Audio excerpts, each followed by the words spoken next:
memang benar Pak, di sana itu memiliki lahan gambut gitu. Tapi tidak semua lahan gambut Pak. Ada juga yang lahan seperti di Jawa. Nah perbedaannya Jawa dan Kalimantan kalau kita lihat sejarahnya Pak, Jawa itu adalah tanah yang sangat subur sebenarnya. Ini juga perencanaan awal yang keliru menurut kami. Jawa itu dulu dikenal sebagai tanah yang sangat subur. Kenapa sekarang dikenal sebagai daerah yang terbangun, menjadi pusat pertumbuhan? Sawah-sawah di Jawa sekarang dikonversi. Dan ini masalah di perencanaan Pak. Nah, itu yang pertama ya. Kemudian terkait dengan teknologi nanti ya. Saya yakin lah ya, pembangunan nanti di Kalimantan itu ya dengan pendekatan kajian yang komprehensif ya, dengan adanya kemajuan teknologi ya, maka kita nggak usah khawatir ya akan terjadi subsidence atau ambles tadi ya. Subsidence itu juga terjadi di Jakarta itu. Kalau nggak kita perhatikan Pak, permukaan tanah Jakarta ambles ini Pak. Itu sudah ada penelitiannya dari ITB, dari perguruan tinggi yang lain. Ini sudah turun 1 meter. Ini sudah turun. Nah itulah, sebenarnya ancaman itu terjadi di mana-mana. Nah tinggal pendekatan teknologi itu yang kemudian juga kami yakini dengan pendekatan sumber daya manusia. Makanya pemerintah sekarang kemudian fokus kepada pembangunan sumber daya manusia karena kuncinya di sana Pak. Kita tidak bisa lagi mengandalkan sumber daya alam. Minyak bumi kita akan habis Pak. Batu bara kita juga akan habis. Gas alam kita 80 tahun itu juga akan habis gitu. Apa pembangunan kita harus mengandalkan itu terus. Makanya sumber daya manusia inilah yang kemudian perlu kita genjot gitu. Nah Singapura tidak kaya sumber daya alam seperti kita ya. Bahkan Amerika demikian ya. Tapi mereka bisa maju. Basisnya adalah sumber daya manusia. Jadi saya rasa Pak nanti masalah di sana ada gambut ya itu bisa kita kelola. Bahkan Pak coba searching aja lah ya. Bagaimana cara menggunakan atau memanfaatkan lahan bekas tambang ya. Saya baru bulan lalu ya diundang kuliah umum di Universitas Halu Ule Kendari ya. Itu untuk menyampaikan pemanfaatan lahan bekas tambang. Karena Kendari juga sudah khawatir itu akan terjadi kerusakan lingkungan di sana. Saya cari informasi tulisan ya, ternyata juga ya lahan-lahan bekas tambang kalau kita kreatif, inovatif Pak, itu bisa dikelola menjadi lingkungan hidup buatan yang lebih baik. Di Shanghai ya, ini saya malah bercontoh hanya di sana ya. Itu ada hotel yang dibangun di lereng tebing dari lubang bekas tambang. Itu memiliki keindahan itu. Dan itu yang bisa kita lakukan sebenarnya. Jadi ada pendekatan bagaimana kita harus membangun lingkungan hidup buatan yang lebih baik. Caranya adalah dari perencanaan yang lebih baik Pak. Nah kembali kalau memikirkan apa membandingkan Jakarta Pak, kita bicara perencanaan di Jakarta terlambat Pak. Masalahnya sudah demikian banyak. Kita merencanakan apa lagi? Nah, perencanaan itu adalah dilakukan kepada daerah-daerah yang masih relatif belum terbangun. Infrastruktur lingkungan kita bangun dengan baik. Studi lingkungan kita juga siapkan dengan baik. Nah terkait dengan pengolahan udara ya, sepakat Pak. Udara ini sangat vital ya. Di Kalimantan pun ada ancaman tadi apa namanya asap kebakaran hutan. Di sini ada polusi dari kegiatan transportasi utamanya, industri, pembakaran sampah ya, dan seterusnya gitu. Nah, ketika Pak nanti di sana akan menjadi pusat perhatian kita Pak dengan sebuah perencanaan yang lebih baik gitu ya, maka kita pastikan di sana pengelolaan hidupnya lebih baik. Awal perencanaannya baik juga soalnya. Perencanaan Pak kuncinya. Mengatasi masalah yang demikian besar Pak, kita nggak mungkin bisa menuntaskan itu semua. Nah itu yang kemudian kita banding-bandingkan Pak. Itu udah ada kajiannya juga Pak, yang disebut dengan valuasi lingkungan ya Pak. Kita memulihkan kualitas lingkungan hidup yang rusak berat Pak, itu bisa jadi lebih mahal ketimbang membangun kota baru. Dan ini kita sampaikan ketika tahun 2010. Membangun itu dari awal lebih enak Pak, daripada kemudian sudah mengatasi lingkungan yang demikian berat ya. Nah fakta tadi kan kita dapatkan ya bahwa Jakarta itu ya Jawa umumnya sudah diancam oleh bencana yang demikian parah. Nah ini juga dalam konteks menyelamatkan Jawa sebenarnya. Jadi bicara penguatan Pak tadi Pak ya, yang terakhir ya, justru bagaimana kita menguatkan bangsa Indonesia ini adalah ya dengan kita melakukan strategi pembangunan yang demikian. Kalau kita fokus hanya Jakarta, mohon maaf ya, kita tingkatkan kualitas SDM di Jakarta, anggaran berbesar di Jakarta, dan seterusnya ya. Ada ketimpangan juga dengan daerah lain. Setelah menyelamatkan Indonesia adalah juga harus berpikir Indonesia sentris. Dari kita melihat wilayah Indonesia sangat luas, ya, kita perlu menyebar gula-gula pembangunan ini merata. Kalau hanya di Jawa, semutnya banyak di Jawa, beban banyak di Jawa. Nah, kita akan sebarkan kepada daerah lainnya. Jadi saya rasa itu ya jawaban secara umum ya, bagaimana kita memikirkan untuk pembangunan hidup yang lebih baik ke depannya. Jadi kita tidak hanya kemudian terjebak ya kepada mengatasi masalah yang demikian berat ya, sementara di tempat lain ada ruang-ruang untuk bisa memperbaiki kualitas lingkungan secara umum. Nah, itu yang menjadi penekanan kami ya. Maka kembali ya, saya hanya menekankan ya, kami ya di profesional lingkungan menekankan ini tidak ada kaitannya dukungan ya kepada kemasan politik tadi ya, kaitannya dengan membangun negara baru, tidak demikian. Kita lebih mensupport kepada pemikiran ya, bagaimana agar Indonesia ini memiliki hidup yang baik dan sehat ya. Karena itu kewajiban negara. Kalau kita tidak mendapatkan hidup yang baik dan sehat, negara, pemerintah ada yang keliru ya. Nah, sudah sewajibnya kita mengingatkan ya untuk kebaikan anak cucu kita ke depan. Saya rasa itu Pak jawaban umum kami ya. Silakan kalau Pak Esron tadi terkait dengan pencemaran udara ya. Silakan Pak. Baik, terima kasih Pak Ketua. Ya, jadi yang ditanyakan itu memang itu juga yang kami tanyakan Pak. Yang kita tanyakan bersama gitulah ya. Misalnya, kenapa undang-undang tidak diterapkan kan gitu? Sebenarnya diterapkan, bukan tidak diterapkan. Diterapkan, cuman yang mengawasi itu tadi kan kurang. Iya kan? Misalnya diterapkan peraturan pemerintah nomor 41 tahun 99 sudah melebihi baku mutu PM10 PM2,5. Dibuat katanya tadi inggup gitu ya. Kita lihat lagi instruksi gubernur itu langsung ke pokok masalah enggak gitu. Salah satunya kan ganjil genap. Iya kan? Bagus kalau itu diterapkan.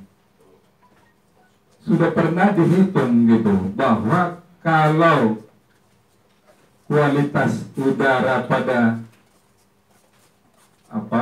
yang hari raya gitu ya, itu akan lebih rendah dari hari biasa.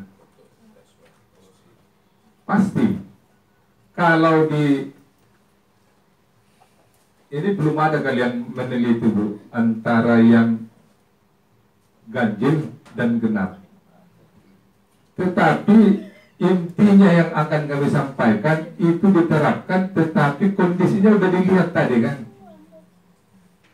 Sudah dilihat PM10, PM2,5-nya masih tetap lebih sampai tadi yang disampaikan Mas Puput sampai tanggal berapa itu? Tanggal 30 Juli masih melebihi baku mutu. Di mana yang salah? Ini pertanyaannya warga Jakarta tadi. Apakah karena tadi Kepala Satpol PP jadi Kepala Dinas Lingkungan Hidup? Nggak tahu juga kita. Sebenarnya tidak ada masalah kalau kepalanya gitu ya. Kalau menurut saya, Menteri Lingkungan Hidup tidak harus tahu SO2 NO2, tidak harus.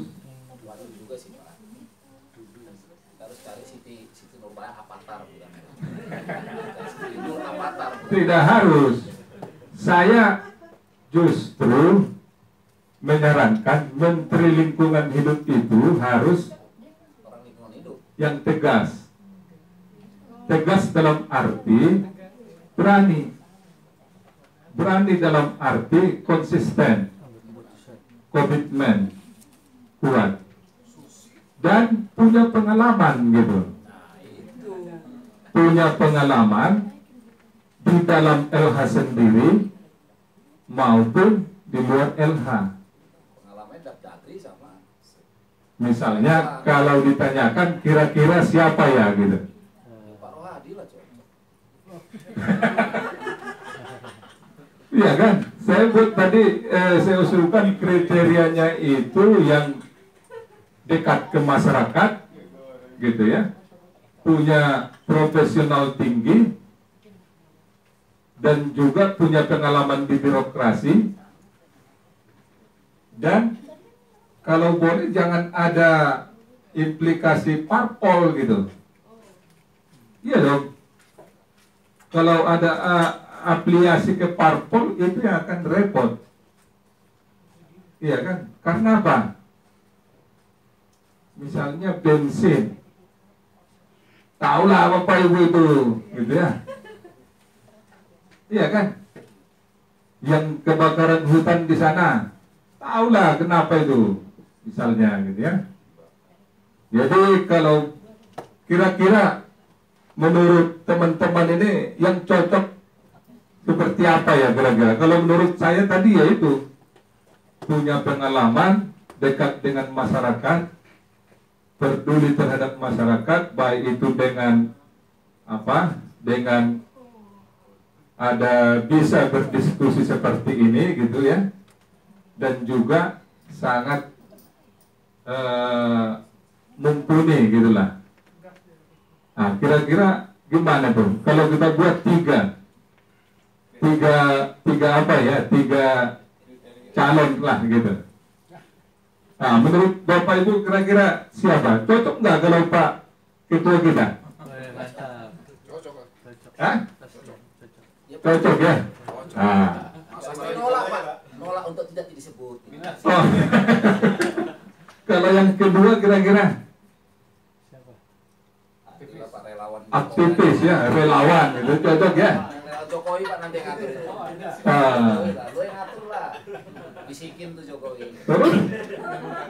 Harus paham. Kalau yang ketiga kira-kira? Susi Pak cocok itu Pak. Ya? Susi Pak. Susi cocok itu. Ya karena tadi kan yang dibilang Bapak ini Muhammad kan memikirinnya tadi. Dikuatkan katanya itu, dia gimana mau menguatkannya itu? Hah? Ini masyarakat profesional lingkungan boleh. Profesional lingkungan melihat permasalahan lingkungan ini harus didukung oleh orang yang profesional gitu. Jangan sampai nanti berulang lagi. Kan itu intinya. Kemudian yang ditanyakan juga tadi terkait dengan green design gitu ya. Ya memang itu yang disampaikan Pak Anhar tadi. Selama ini kan banyak. Ada dulu kalau pernah Bapak Ibu dengar dari 100% AMDAL hanya 30% yang benar. Lainnya apa? Copy paste. Gitu kan?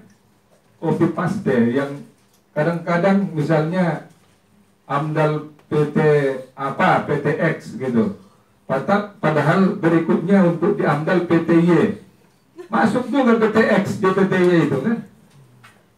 Itu orang profesional lingkungan harus cari konsultannya itu kan siapa. Itu konsultan copy paste namanya itu kan. Iya, jadi kalau ditanyakan Bapak Ibu penguatan apa instansi, ya itu kan tadi penguatan instansi, ya harus kita pilihlah ya menteri yang tegas, profesional, dekat masyarakat dan tidak ada afiliasi dan lain-lain. Harus kita uji kan seperti itu. Terus kalau ditanyakan apakah Kalimantan akan lebih safety dari Jakarta itu kan tadi Pak Ketua kan sudah menyampaikan harus lebih safety Pak, karena masih dari nol gitu harusnya. Iya dong, tapi dengan syarat tadi harus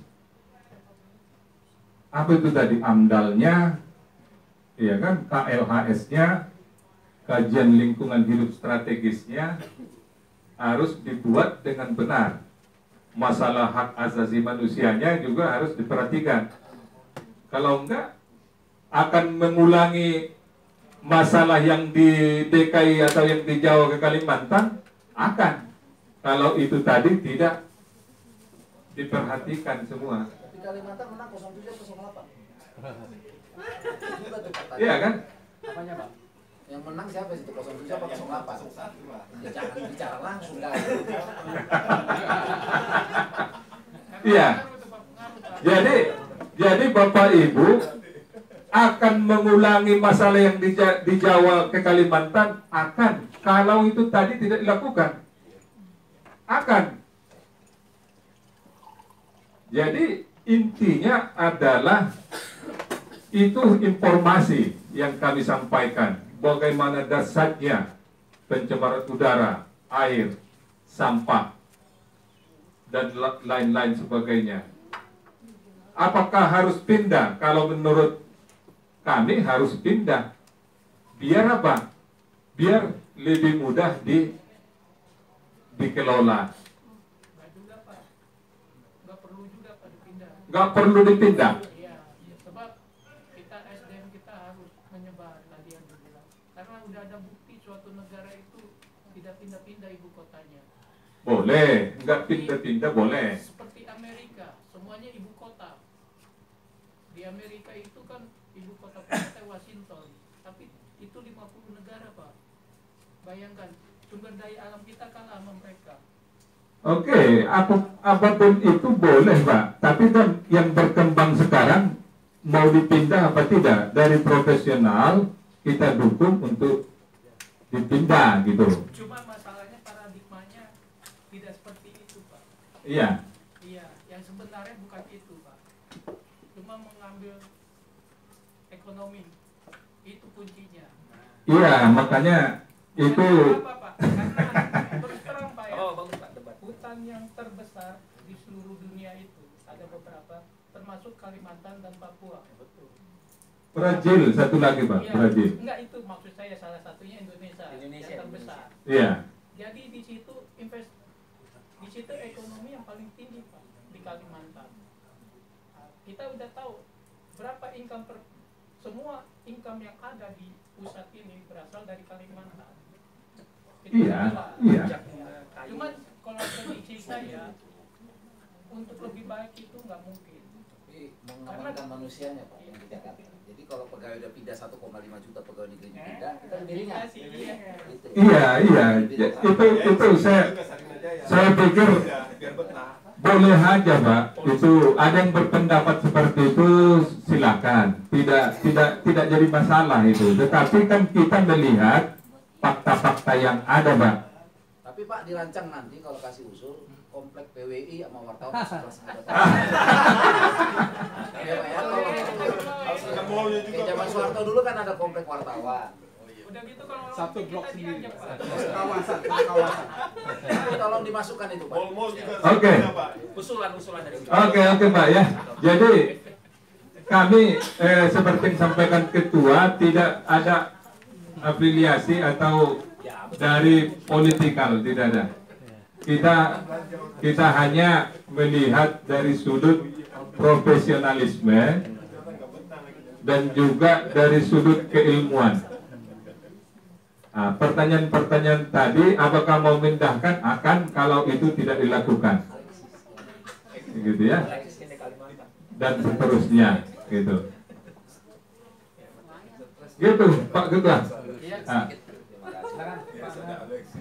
Terima kasih, maaf tadi tinggal dulu sebentar soalnya. Jadi kalau kita lihat tadi terakhir masuk ada paradigma, saya senang sekali dengan istilah paradigma. Kita memang berubah berdasarkan pengamatan milenial di dunia ini. Saya kumpulin teman-teman dari luar mana. Itu ternyata komunitas dunia itu mengharapkan hanya 3 isu untuk dipertimbangkan dan dilakukan dengan baik. Isu pertama, Bapak sudah mendengar masalah demokrasi. Bahwa kita udah masuk ranking bagus. 2, masalah HAM. Kita juga sudah mulai naik karena adanya komisi lingkungan hidup. Nah, yang ketiga ini Gak ada politisi yang ngomong itu Pak. Kecuali saya kemarin. Betul. Jadi kita masih sangat kurang gitu loh dominasi. Jadi pertimbangan lingkungan itu sama sekali belum dijadikan sebagai dasar pertimbangan. Sehingga kekhawatiran yang Bapak itu sebenarnya secara lingkungan sudah ditunjukkan. Sehingga bagaimana kita melakukan penataan master itu untuk menghindari hal yang tadi kan akan dikaji banyak. Nah sehingga kalau memang seperti itu akan dilakukan, dari kami itu melihat bahwa kita perlu ada institusi yang kuat. Jangan sampai institusi nanti otoritas Batam kalah, otoritas Sabang kalah. Harus yang kuat. Ini kalau bisa langsung laporan ke presiden, ada apa-apa dijewer. Sehingga areanya itu jelas, dia bertanggung jawab untuk semua infrastruktur lingkungan. Semua dia bertanggung jawab. Sehingga mereka harusnya sih punya visi. Misalnya visi zero waste, nah misalnya ibu kota negara RI yang bebas sampah misalnya. Sehingga upayanya ke sana semua. Kalau dikelola dengan baik dari awal dan memiliki kewenangan yang baik, hanya daerah saja, tapi untuk masalah administrasi KTP silakan lah, ya sudah ada batas administrasi. Sehingga itu yang kami kaji, diskusi berdasarkan teman-teman. Dan juga bukan kami belum pernah memberikan input atau masukan kepada DKI, kita sering Pak, secara formal atau tidak formal. Kalau nggak jelas budak dia Pak. Jadi kami juga tidak maksudnya kita tidak pelit dengan hasil penelitian atau kajian kita sampaikan. Tapi kalau Bapak datang dengan yang cakep cantik seperti itu, kan kayak Pak Udin bawahnya. Itu aktivis lingkungan itu harus cantik-cantik baru. Emang sana aja yang seneng Pak. Ya ini ya itu yang perlu kita tekankan juga, sehingga kami sangat memerlukan juga seperti Pak Ketua tadi sampaikan, bantuan Ibu Bapak Supaya untuk menggolkan bahwa ini lingkungan ini jangan main-main gitu. Dan lingkungan itu seperti tadi Pak Ketua sampaikan, ada valuasi lingkungan. Instrumen ekonomi kepada lingkungan itu sekarang banyak. Kita jualan berdasarkan lingkungan juga ada. CDM misalnya, carbon trade. Kita bisa jualan. Bisa dengan kita menjaga lingkungan, kita bisa jualan. Sehingga pendapatan per kapita daerah itu tidak hanya dari PAD saja. Banyak sekali yang kita kelola, sehingga itu ya. Saya dulu pernah kuliah di Irlandia. Pemerintah sudah jelas tegas-tegas dari awal sebenarnya dilarang. Dulunya sudah ada, hari stop dilarang adanya industri besar. Jadi mereka nggak ada industri mobil yang besar-besar, nggak ada. Yang ada hanya industri farmaseutika. Seperti itu kebijakan. Misalnya, saya daerah yang dekat itu di sana nggak boleh ada tambang, di sana nggak boleh ada kebun misalnya. Sudah moratorium, nggak boleh. Saya kan bisa lah, kan dekat kita bisa ngelihat. Kasarnya begitu Pak. Mudahnya sih, tapi ya selanjutnya bawa alam bagaimana pelaksanaan. Saya kira itu. Baik, Mas Bubut, mau disampaikan? Dari Mbak Ani. Oh iya. Ya Mbak Ani, tadi pertanyaannya kalau pindah apakah akan lebih baik dan apakah Jakarta yang ditinggalkan juga lebih baik ya. Ini gambaran saya coba buka di Globo ya. Ini kawan-kawan juga bisa klik nanti ya, nulschool.net. Jadi ini soal kualitas berbagai parameter pencemaran ada PM2,5 ya, ini klik PM2,5, ini ada PM10, berubah kan lebih merah, lebih parah, sampai ke sulfur dioksida juga ada. Nah, kita ambil contoh tadi yang coba yang PM10 ya. Ini coba kita jadi ini.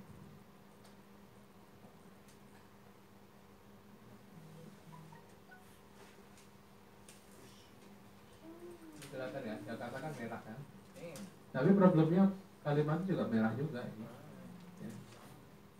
Jadi dimanapun juga sebenarnya peluang baik atau buruk itu juga terbuka gitu. Jakarta yang ditinggalkan apakah membaik? Bisa juga membaik ya. Tapi secara beban memang akan berkurang.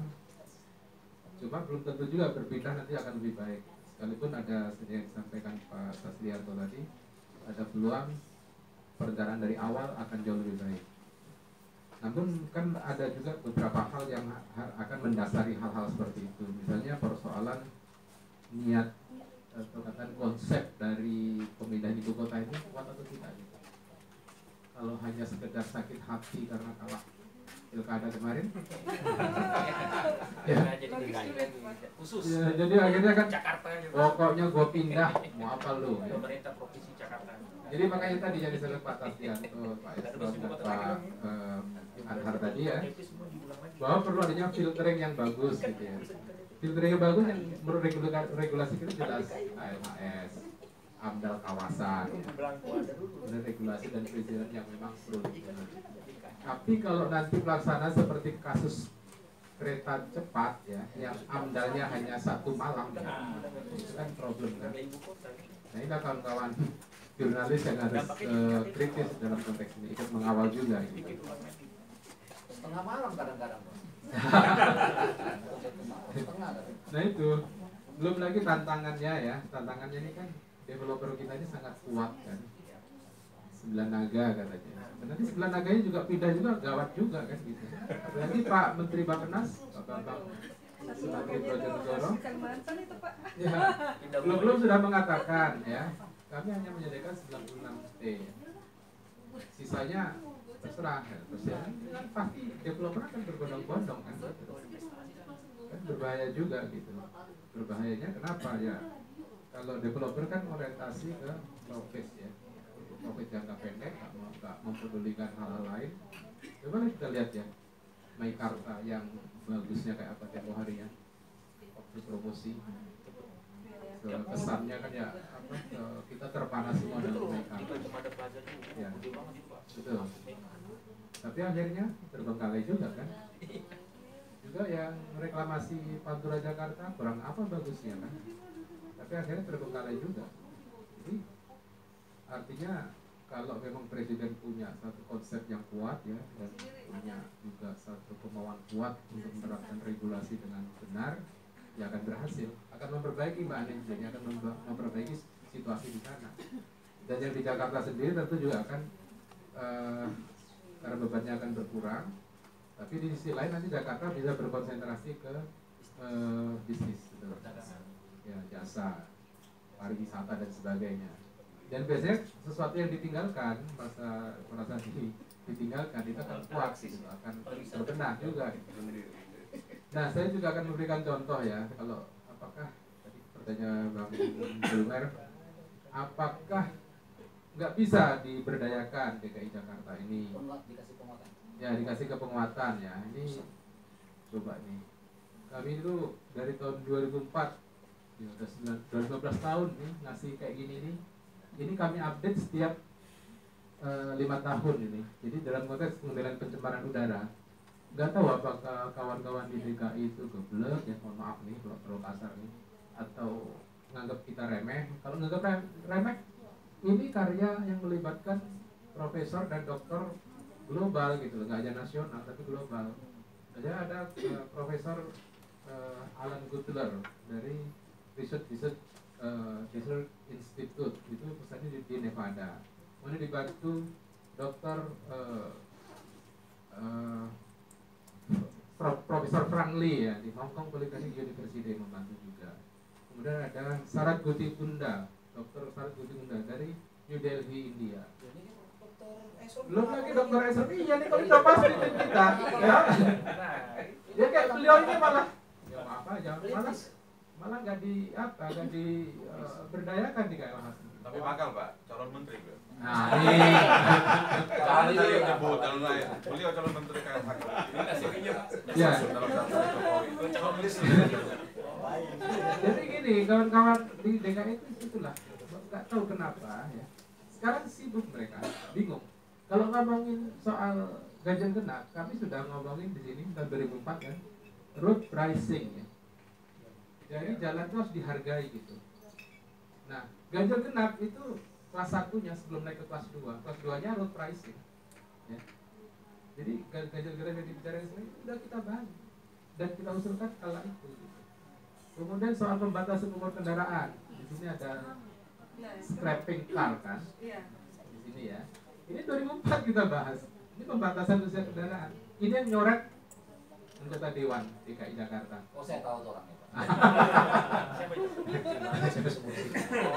Jadi gini lah, artinya yang ingin kami sampaikan. Semuanya dekat Tanjung Priok. Oh gitu. Jadi sebenarnya nggak kurang-kurang kami melakukan penguatan seperti ini ya. Sekarang baru kebingungan. Kalau mereka dari awal mengikuti jurus-jurus seperti ini, ya pencemaran udara Jakarta nggak akan seperti sekarang ini. Dan terakhir itu tahun 2013, 2015 kami pepet sampai kami bawa tim yang saya sebutkan dari Amerika, dari India, dari Cina, dari Hong Kong, ya, dari Filipina, dari kawan-kawan dalam negeri sendiri ya, ketemu Pak Ahok waktu baru pergantian gubernur dari Pak Jokowi dan Pak Ahok. Apa aja Pak Ahok? Pencemaran udara bukan prioritas kami. Prioritas kami adalah ekonomi. Kalau ekonomi baik, udara beres katanya. Nah, seperti ditempelkan kami dengan membawa tamu dari luar negeri, dan tamu itu yang memimpin Duta Besar Amerika Serikat, Robert O. Blake. Yang datang itu Pak Udin yang datang Maida langsung saya. Ya, artinya kurang apa kami memberikan masukan untuk penguatan seperti ini ya. Tapi ya dasarnya memang kemauannya tidak ada ya. Ya apa boleh buat gitu. Tapi kalau untuk Anies sekarang masih ada kemauan seperti ini, Pak. Iya, kalau gini. Kalau itu dikasih penguatan lah. Kalau Pak Anies harus saya. Jadi gini, sekalipun Menteri Lingkungan Hidup dan Kehutanan bilang kualitas udara Jakarta baik-baik saja, kemudian Kepala Dinas Lingkungan Hidup DKI Jakarta ngomong marah kepada kami yang mengatakan kualitas udaranya buruk dan membantah bahwa kualitas udara Jakarta adalah baik-baik saja. Tapi Pak Anies sportif betul tuh. Pak Anies mengatakan, ya memang kualitasnya buruk. Jadi kita harus mulai bergerak untuk mengatasinya. Termasuk Pak Sandiaga Uno ya. Pak Sandiaga Uno juga mengatakan waktu launching SPBG ya, stasiun pengisian bahan bakar gas, itu juga langsung mengakui ya kita buruk, kita berbuat sesuatu untuk menangani. Jadi sebenarnya nggak perlu lagi dibantah karena secara sains ya, secara keilmuan memang mengatakan bahwa kualitas udara kita buruk. Jadi yang lebih baik adalah kita beranjak membenahi. Ya, baik, makasih Pak Puput ya, Pak Anhar, Pak Esrom ya. Saya mungkin menekankan ya bahwa pengelolaan lingkungan hidup itu akan berhasil bergantung kepada sumber daya manusianya. Gitu ya.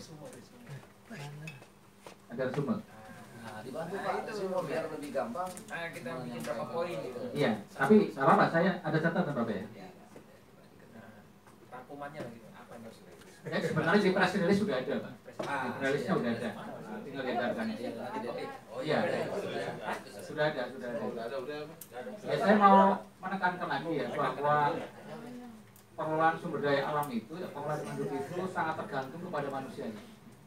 Itu hasil riset saya kebetulan ya, S3 saya terkait dengan dinamika pengelolaan hidup di perkotaan ya, yang menekankan demikian bahwa alam ini diciptakan untuk kesejahteraan manusia dan manusia itu diberi amanah untuk mengelola lingkungan hidup itu.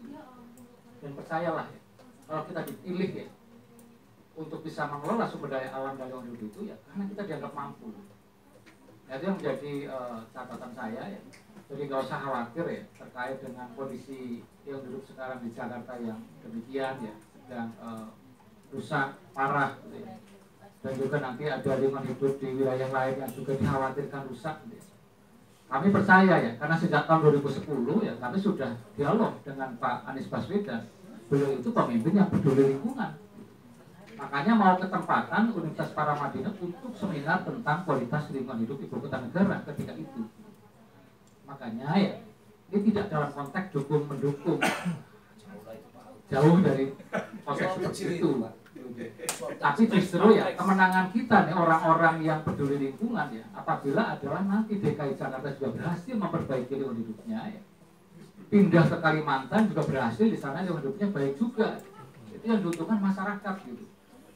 Nah yang tidak diuntungkan apabila ada konflik terus ya, pindah, tidak pindah, kita terlalu lama berdebat ya, tidak ada aksi ya, parah beneran itu lewat itu. Jadi saya rasa ini adalah dialog kita yang sangat baik ya, silahkan ya punya pandangan ya, tapi tujuan kita adalah memperbaiki kualitas lingkungan hidup ya. Kita percaya kepada Gubernur DKI yang sekarang ya, kepada pemerintah pusat yang punya gagasan untuk pindah ibu kota negara juga kita percayakan ya. Kita dukung terus ya, secara keilmuan kita, secara kemampuan kita. Saya rasa demikian ya Bapak Ibu, nanti selebihnya catatannya ada di press release, silahkan dirujuk ya. Itu yang menjadi catatan-catatan penting kami. Saya rasa cukup ya. Terima kasih Bapak Ibu, silahkan dimuat yang baik-baik, yang kira-kira masyarakat juga teredukasi ya, para pemimpin teradvokasi ya, untuk mendapatkan kualitas hidup yang baik untuk anak cucu kita. Terima kasih. Selamat malam. Assalamualaikum warahmatullahi wabarakatuh. Kompensasinya Pak ya, nanti ketika